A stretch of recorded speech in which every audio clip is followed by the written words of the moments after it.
ചങ്ങായിമാരെ എൻ്റെ കൂടെ ഇന്നുള്ളത് നമ്മളെ ഇഫ്തി മുഹമ്മദാണ്. അപ്പോൾ ഇഫ്തി മുഹമ്മദ് വയനാട്ടിനെ പറ്റി ഒന്ന് രണ്ട് സംസാരിക്കാണ്. അപ്പോൾ നമുക്ക് എന്താണെന്ന് പറയാം. ജനങ്ങളോട് എല്ലാവരോടും പറയേണ്ടത് ആവശ്യം ഇത് കാര്യം നമ്മൾ മനസ്സിലാക്കണം.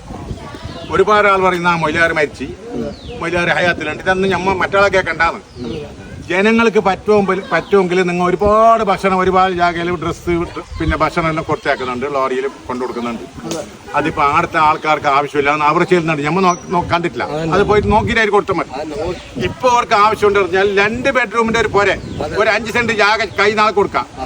ഒരു 5 സെന്റിൽ 2 ബെഡ്റൂമിന്റെ പുര ആക്കി കൊടുക്കും മക്കൾ. ഓരോ നാട്ടിൽ നിന്ന് 30 കിലോമീറ്ററിന്റെ ഉള്ളിൽ നിന്ന് ഓരോ ജമാഅത്തിൽ നിന്ന് ഒരു പുര ആക്കി കൊടുക്കും. ഓരോ കഷ്ടം.